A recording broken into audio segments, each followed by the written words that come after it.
On every high street these days, families are making tough choices about what they can afford. But while energy bills are about to soar to new heights, politicians and business leaders say the government is in paralysis. The Prime Minister could gather the candidates to ensure that on August 26th, when we hear what the price rise is going to be, there's a common pledge, a cost of living pledge from the Prime Minister, Liz Truss and Rishi Sunak to say they will indeed stand behind houses and households as they face rising energy bills. The cost of living payments announced by the Treasury will continue to be rolled out over the coming months.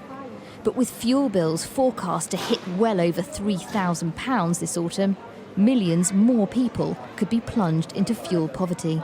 It's Boris Johnson's first day back from holiday, and the Chancellor over at number 11 has been away too.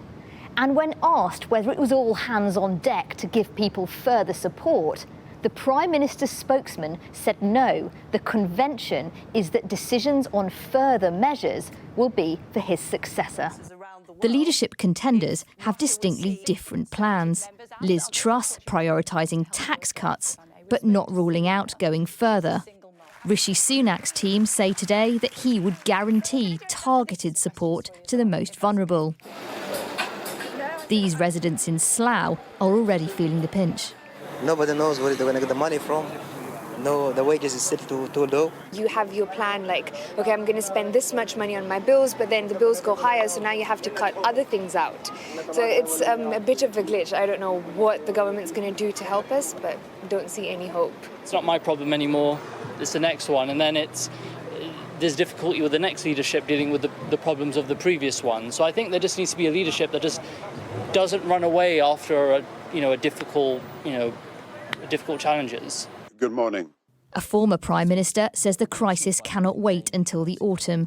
Every other country, there is a recognition of this crisis and people are acting now. And it's time for this government, no matter what's happening in the Tory leadership contest, they should all get together and see if they can agree on a programme, but it's got to happen in the next few days. Scottish First Minister Nicola Sturgeon has written asking Boris Johnson to bring forward an emergency meeting with devolved governments before households, she says, are unable to feed themselves or heat their homes. At the end of August, the new price cap for the winter months will be announced. The Prime Minister and his would-be successors are on notice that they don't have weeks or months to find solutions. Tamara Cohen, Sky News, Westminster.